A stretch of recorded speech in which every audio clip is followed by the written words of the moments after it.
Welcome to Shul.com. We are learning the book Hanukkah BeSiyon. It's right here of Rav Mutzafi.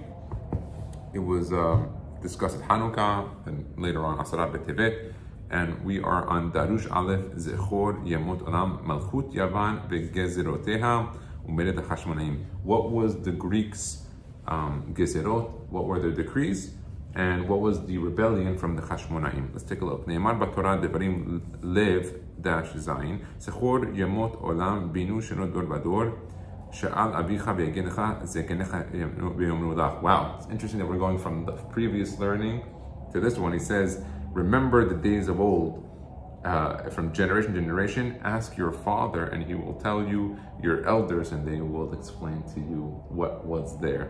Upeshu chachamenu, our rabbis taught us, she'al ha'adam lilmod lavin et ha'me'orot shepaktu et avotenu ha'kedoshim. You must learn about what happened to your forefathers. V'lehavchin kama gadlu rahama b'chazav shel hakadosh b'chol al amo b'chol dor. So you know how much God has done good for us generation after generation. Ve'en shi'ur leto'elet ha'gedolah sheyesh milimud zeh. You cannot underestimate the value of learning what had happened to our forefathers and the mercy he had on us.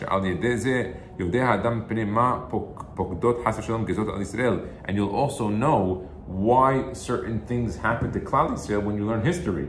Because history is always going to repeat itself. So if you know history well or what happened in the previous generations, you'll know what catastrophes or what are the causes and reactions to certain things.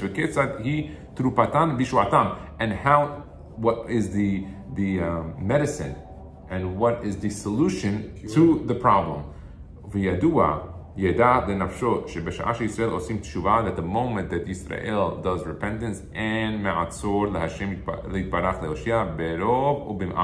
the moment that Am Yisrael does teshuvah, God will save them no matter what, no matter which decree. Now, sometimes you might say, but there's prophets in the Nevi'im that said there's going to be a war before Mashiach, Gog uMagog.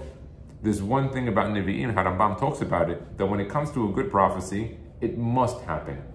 Otherwise, the prophet is considered a false prophet. But when it comes to a prophecy of doomsday, if people do teshuvah, it's a yay or nay. It's not necessary, and it could be undone. It's very important to know that, because when you know that, then you can see these doomsday prophets and say, okay, we made teshuvah. It's not going to happen. But let's see. Bereshit dibarnu niva'ed b'siyata dishma inan hagaluyot shegalu Yisrael. Let's look at the exiles that Israel went through over the course of these thousands of years. She'enam chas v'shalom inyan mikri. They were not just random things. It's not just like the Gentile nations. We went through exiles for a specific purpose. El hakol al pi heshbon meduyak umedukteket. That everything was like a fine, very specific thing, like the thickness of a hair. Let's look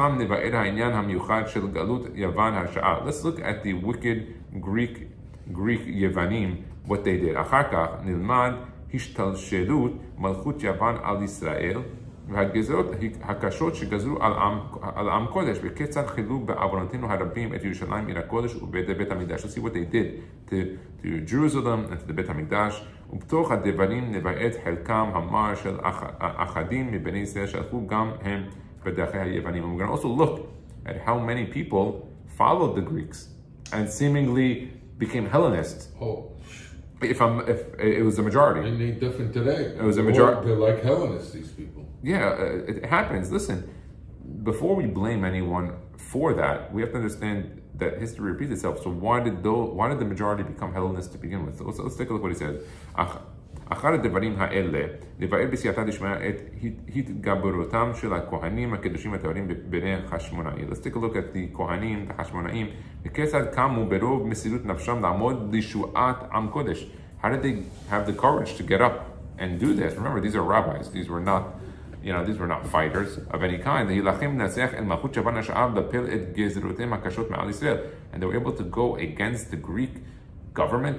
You have to, could you imagine? Imagine if a bunch of 30, 40, 50 rabbis learning in Panovich Yeshiva decides to overthrow the Chinese government. What are you talking about? That's exactly what happened. People don't realize. I have a question. The Beit HaMikdash was never God forbid, was never destroyed with the Greeks, right? No, it was defiled, not destroyed. Okay. Yeah, it wasn't defiled. It wasn't destroyed. It was later destroyed by the Romans. Yeah, the Babylonians and the Romans. Those were the two that destroyed. The Greeks, because the Greeks after the Babylonians. The Greeks, you have to understand, the Greeks had a different objective. Their objective was not to destroy the Beit HaMikdash. It was to destroy the spirit of the Jewish people and the soul. They said you can continue to do whatever you want to do. You want to have a Beit HaMikdash, just put an idol in it. They were more of attacking the soul. And because of that, there's no obligation to have any meals on Hanukkah. We don't have any obligation. They were after the soul, so we celebrate the soul, fire, the candles, things of that nature. While on Purim, what did Haman want? He wanted to physically kill people. So what do? We have a meal. Because he wanted to go after the physical, so we recreate and relive it through the physical. So it's important to know the difference. So, the Hellenists, by the way, they said you can continue to be Jewish, just don't learn Torah, don't do Rosh Chodesh, don't do Brit Milah, don't do Shabbat. You know, they wanted to knock out a couple of things. They said they wanted to sleep with all the Jewish women. That's what they wanted. They had their motto of what they were trying to go after. The Haman didn't care. Haman was like, no, I don't want to hear it. Just everybody out. So in actuality, the Greeks were the worst ones. The Greek were worse. The Greek were worse, but they were not. They were both not successful, and seemingly no. They had. You can try and kill everybody. That won't happen. But if you take away the Jews, it's no different than Franz Joseph when he wrote to the Tsar of Russia, and the Tsar of Russia, who was bitter to the Jewish people in Russia, and he was cruel. He closed yeshivot. He oppressed the rabbis. He made sure no Brit Milah. He made it a living hell in Russia for any Jewish people. While in Franz Joseph in Austria was the complete opposite. He gave everybody freedom. He said, you want to open a shul? Go right ahead. We'll give you a permit. He goes, we'll give you a license. You want to be a rabbi? By all means, we'll give you tax-free. We'll give you, everything will work out to your benefit. Now, what happened? Tsar of Russia writes his cousin a letter. He goes, I don't understand you. He goes, I know you to be as big of a Jew hater as me. He goes, but seemingly, I visit your country and you give all these Jews all the rights to be bankers and to be doctors and physicians and politicians and to do anything of that nature. And Franz Joseph writes back in a very short and cunning response. He says, listen, you kill your Jews your way, I'll kill them my way. And this was the two schools of thoughts. It was the Yevanim, and you had Paras and Madai. Paras and Madai, and by the way, you think it's coincidence that literally the same country, Paras and Madai, Iran today, is literally saying they want to annihilate all Jews from the face of the earth. It's literally like there is some form of a gilgul. Okay, ואשר בזכות מסירות נפשם ללא כל חשבונות נתן הקדוש ברוך הוא את אויביהם בידיהם בניסים גילויים ומופתים כבירים וזכו להקים מחדש עולה של תורה לטהר את מחנה ישראל. וכל הדברים האלה צריך האדם לדעת ללומדם. לא כאדם הקורא ספר היסטוריה. You're not supposed to look at these books like a history book. ואינו שם ליבו לפניות הדברים שהוא לומד. Don't read it as a history book as to this is the facts that happened. He goes, you need to use your heart and understand the underlying causes here. אלא יעמיק להבינם. לראות לשעה ולדורות. You have to know for the time and for the generation. איזה לקח טוב יוכל ללמוד לנפשו מאותם הדברים. What could you take to yourself from these lessons? כי ישועת השם כהרף עין. Because the salvation of God will be as quick as the blink of an eye. In one blink, you see one thing, the other blink it's another one. וכי לא בכוח יגבר איש, like I said in Shmuel א' ב' dash ת'. It's not in the strength of man that you'll be successful. כשהוא מתבונן במעשה אותם צדיקים יחידי סגולה, ילמד כי עיקר העיקרים הוא מסירות הנפש. They were willing to, their souls, they're putting them on life, and they were very careful on things of kedusha. What's kedusha? Kedusha is not specifically learning. Kedusha is sheminat einayim, sheminat halashon, sheminat oznaim. Things of kedusha is not necessarily learning. והן בענייניו הפרטיים ובטהרת עצמו ובני ביתו והן בענייני הציבור. ושלא יאמר האדם מה כוחי גבורתי. A man shouldn't say, okay, so what can I do? I'm just one person. What's my strength? מי אני ומה אני? I'm nothing. I'm just a regular person. He'll say, אלא יעזור כגיבור חלציו. He says, no. You must see yourself as a strong person. Al mishmet hakidusha v'tahara, and you're on the border and on the front lines of being able to fight for kedusha and tahara. Let God do His thing. That's what it says in the Mishnah Avot. Who told you that you had to succeed and finish? God just said start. I will take care of the rest. You do what you need to do. I'll do what I need to do. And you'll be successful.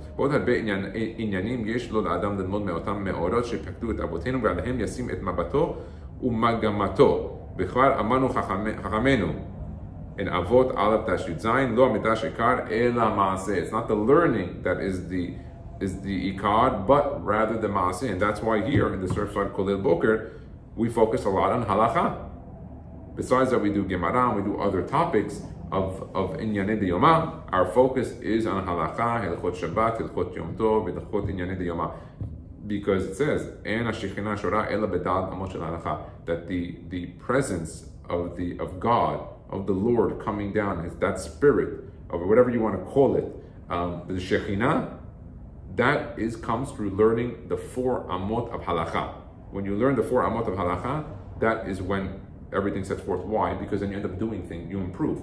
A guy could learn Gemara for 30 years and not know basic halacha. I know personally at least 1 or 2 people. I'll say 1 specifically because I don't want to give high numbers, of an individual who learned for 10 years, every morning at 5:30 in the morning Gemara until 9 o'clock every day. And I saw him on Shabbat doing things that were contrary to Hilchot Shabbat, and I said, I'm like, what are you doing? And he's like, I don't know.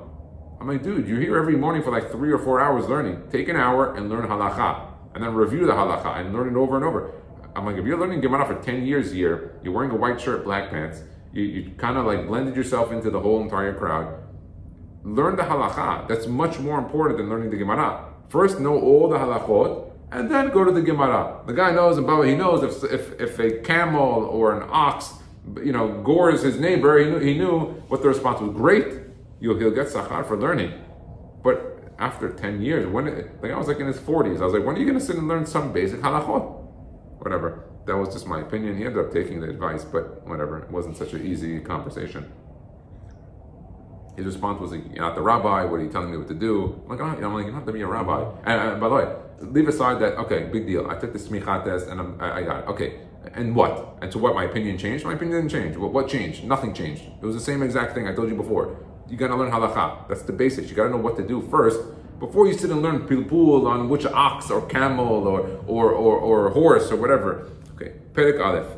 Choshech Galut Yavan, the darkness of the Greek exile. Arba Galiot. There are 4 exiles, or major exiles. Some say there's 8, some say 10. We'll talk about the 4 now. Ne'emar b'Torah, Bereshit Aleph Tashbet, Bereshit bara Elohim et hashamayim et haaretz, v'haaretz hayta tohu vavohu v'choshech al penei tehom.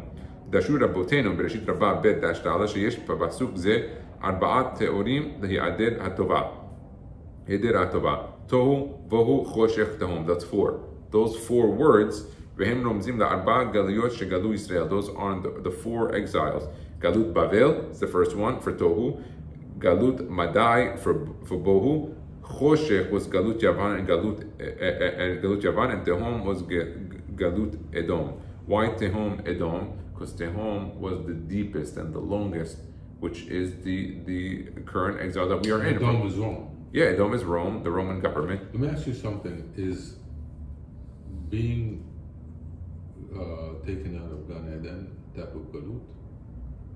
What do you mean? What does that mean? That Adam and Eve were taken out. Of course it was galut. That was a punishment. So why isn't that? Oh, these 4 galuyot he's referencing, the Torah mentions the galuyot that Bnei Israel are going to have after they from the time they are established as a nation from after Egypt, because Egypt is also one of them. Why is Egypt not here? Yeah, that's true. So Egypt was the father of all of them. So there was there were others. I'm telling you. So Egypt is the father. There's a reason why we're only talking about the children one, and the children one could be divided into 2. There's also Galut Ishmael, which is seemingly upcoming, or we are in it already. Okay, Tohu Zo Galut Bavel. So this is the Bavel, the Babylonians. Shebe Galut Zo Hayu Israel Tohim.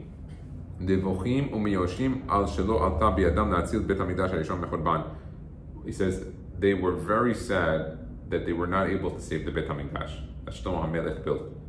And that's the Bavel. Veda shekodem chorban Beit HaMikdash harishon, before the destruction of the first temple, lo ha'eminu Yisrael klal v'klal sheyachol likrot me'ora kazeh keserifat Beit Elohenu. Nobody believed that it would ever happen, which is kind of interesting. Nobody believed it would ever happen the second time. Nobody believed it would happen in the Middle Eastern countries. Nobody believed it would happen in Germany. Just bringing that out there. Ve'eir Yerushalayim העיר רבתי עם עיניך א' א' שהייתה מרובה הן באוכלוסין והן בדעות שונות, הייתה עומדת גאה על תילה, איתנה ומבוסרה, עד כדי כך שלא האמינו מלכי ארץ בחודש בתבל כי יבוא צער ואויב בשערי ירושלים. Nobody believed that the enemy would come to Jerusalem. אבל משגברו עוונות, but when the sins started to grow, ונתרבו עובדי עבודה זרה, and those that were worshiping idol were growing, gilui arayot, immorality, doing the wrong things, men and women together, or even women, men and men, shichut damim, they started killing each other, as brought down in Yoma Tet, Amud Bet, Natan HaKadosh Baruch Hu reshut Nebuchadnezzar melech Bavel, he gave Nebuchadnezzar the thumbs up, and you go do what you need to do. Ve'ala alea v'cheriva, and he went and he destroyed it, v'nachta Yerushalayim shemama, the entire place became desolate. Wasn't it that he came to Jerusalem, he conquered Jerusalem, he didn't destroy the Beit HaMikdash right away? Well, here he's talking about just the historical aspect. I don't know what I'm saying. I don't know all the specifics. We'll get into it when we go there. Vazeh Amar Yirmiyan Navi in Dalet Dashkav Gimel Da'iti Ta'aretz V'hine Tohu Bohu U'Peresh Haradak V'zeh Leshono Kevan Shehi Shemama Ve'en Yoshvim Alea Harehi Ketuhu Bohu. So he says here kind of like almost what he said, that it was Shemama, desolate, and there was no one living on it, so it's like Tohu Vavohu, like a destruction. So it could be that it was partially, but we know that most of the first Beit HaMikdash was destroyed, maybe not right away or subsequently. Umuvam b'midrashei Chazal Yakut Shimoni Echa Remez Tav Tav Resh Taf shekodem hachurban Hanamel ben Shalom ben Dodo shel Baruch ben Neriah Talmid Yirmiya Navi, the student. This is Hanamel. Hizkir Shem HaMeforash ve'elat et Beit HaMikdash la'avir. He said the name of God and he raised the entire structure of the Beit HaMikdash from above its foundation into the air. But God said, She'ilu HaMikdash lo yecherav Yisrech halila hashmid Yisrael. He told them, he said, you got to choose. It's either going to be the Beit HaMikdash or the people. Okay? And he brought it back down and he destroyed it.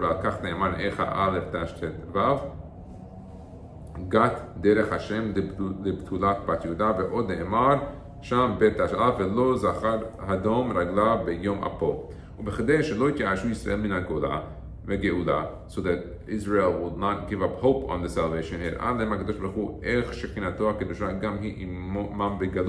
God showed them that He'll be with them even in the exile after the destruction of the temple. That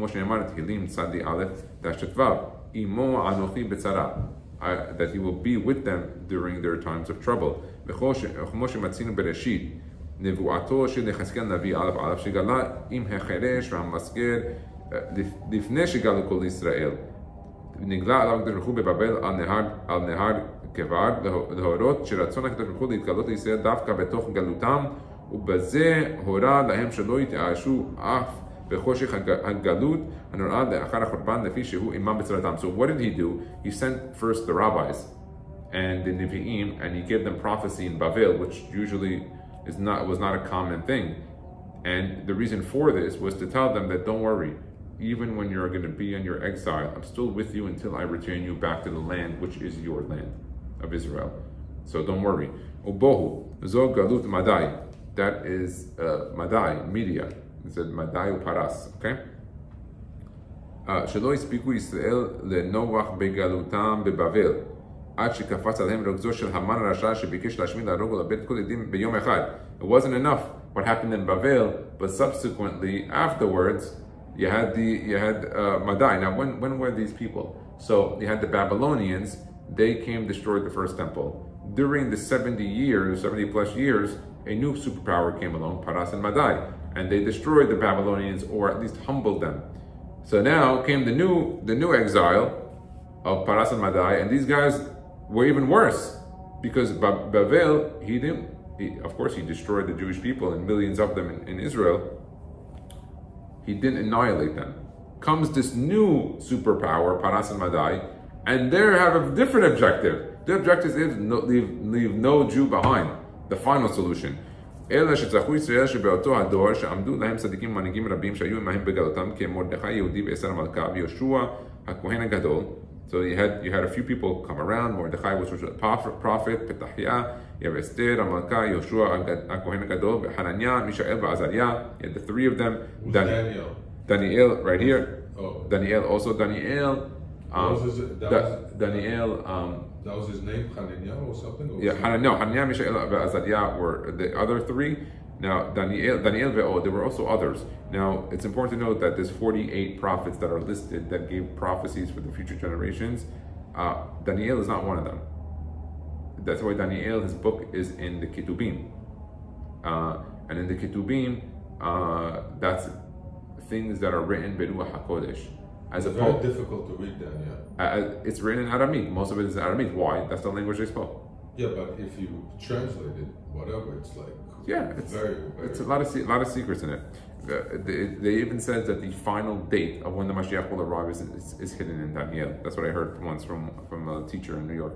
ובלעדיהם חס ושלום היה מצליח במזימתו, ולכן גלות זו רמוזה במילה בוהו. It was in בוהו. Why? הנומסת על המציאות איזה דבר בבריאה. אף שאין לו הגדרת ממשית. ואילו תוהו הרומז לגלות בבל משמעתו העדר מוחלט. מחמת הייאוש שאחז בישראל באותה שעה כמובן לאל. עוד יש לבאר שבוהו רומז למרדכי היהודי אשר עמד על גזירת המן הרשע במיסות נפש עד שביטלה צדקתו. So Mordechai goes head to head against Haman, ועל שם אותו צדיק שבא להצלת אמו נקרא גלות זו בשם בוהו. פירוש בו הוא נמצא נוכח ומורגש. As it says bohu, it was the second one. Bohu, here he comes, which was Mordechai who came to fight it. Okay. חושך, זו הגלות השלישית. That was the third one. Darkness. he גלות יוון. Darkness. Interesting. Why is it called חושך, darkness? That's what do? We light candles. So we go we put the opposite. Now why also שהחשיכה את עיניהם של ישראל בגזרותיהם. They made dark the eyes of Israel with their decrees. Right? And write on the horn of a shore of an ox that there is no portion in the God of Israel. Midrash Rabbah Bereshit Parasha Bet. In 52 years, it took them 52 years to destroy the spirit of the Jewish people. You only need 20 years to destroy a generation. That's the rule. The rule is if you want to destroy one generation through education, it's 20 years. Here they have 52, which means they were already in the third phase. They went through 20, 40, they're already in the third phase. That means 3 generations of education of the Yevanim was almost, they almost had no. They went to their grandfather too also didn't remember. That's how far back it went. They'll consider more a spiritual type? Spiritual, yeah. That's considered the third one, you're saying? This one was the third. ובימי חנוכה אנו שמחים על אותם ישועות נפלאות שאירעו לאבותינו באותם ימים מגלות זה. We're very happy on Hanukkah שמן השמיים נלחמו עבור החשמונאים. That the Hashmonaim, even though they were physical, most of their strength came from the heavens. It's only a couple of people who went. Against the great superpower of Greece. And they were the superpower that controlled the entire world at the time. It's unbelievable. Tehom. That's the next one. That's the hardest and most difficult. That is the Galut of Edom. Of the Romans that we are still found in today. The fourth one. Ad biat Mashiach Hashem b'mera. You saying that this is all referred to in Bereshit when you read? Yes, those 4 words. They learn it from the 4 words that we said earlier. Tohu, bohu, choshech, and tehom. That from those 4, There are Tohu, vavohu, choshech. yeah, and tehom. What is tehom? Tehom is a depth, like a pit, a never-ending pit. Sorry, And that's the last one. that's the last And one. that's the longest one. It's the longest one. ויש בה כמה וכמה בחינות. גלות החומר, the exile of chumriyut, materialism. Galut hanefesh, it's also an exile of the soul. Galut haneshama, of the spirit, ve'od. This one is a tough one. We live in the most materialistic time in history. Sure. Without a doubt. ולפי שהיא קשה וארוכה נקראת תהום. Because of its difficulty, it's called תהום. ונאמר במדרש בראשית, פרשה ב' על פני תהום זה גלות ממלכת הרשעה שאין להם חקר כמו התהום. ומה התהום הזה אין לו חקר אף הרשעים כן. Just like the depth of the galut is long, so too the wicked in that generation of Edom are the wicked. And you could see what happened in Germany, what happened in the Spanish Inquisition, Tach Vetat from the Ukrainian Cossacks. And God saw the light because it was good. And God separated the light and the darkness. איזה דבר הוא צריך הקדוש ברוך הוא לראות באור בכדי לידע את טובתו, והרי טובת האור ברורה, ויתרונו על החושך אינו צריך ראייה, אלא דרשו רבותינו ז"ל, שהקדוש ברוך הוא היודע תעלומות, גולה עמוקות דובר צדקות. The God who knows everything and understands everything, he is גולה דעמוקות and דובר צדקות, that he וראה את כל מה שעתיד להיות בעולם. He knows everything that's going to happen. He knows all the four. Every one of these four exiles has a very important purpose and a good one as to why we need to go through it. An outcome, you said. An outcome. That through these exiles, they each do a different form of teshuvah.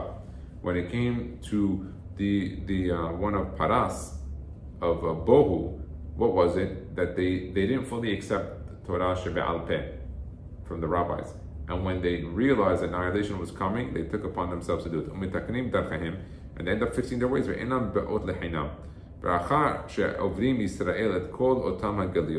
they go through all the galiot, they will get the light, which will be at the end. And finishing these four, it says afterwards in Bereshit Sham Aleph, the Spirit of God hovers over the water. Whose name is the Melech HaMashiach. That's talking about the King, the Messiah. She'yavo la'achar gemer galut Edom. Is coming after the galut of Edom. V'imlocha kol ha'olam kulo. He'll be the king over the entire world, kind of like a one world order. Maybe not like the way that they say it, but that's exactly what it's kind of saying. And he's going to save Israel from all the nations that really are out for them. In our time, Amen. Bereshit Rabbah Het Aleph will end it here today. Baruch Adonai Le'olam. Amen ve'amen. Perfect.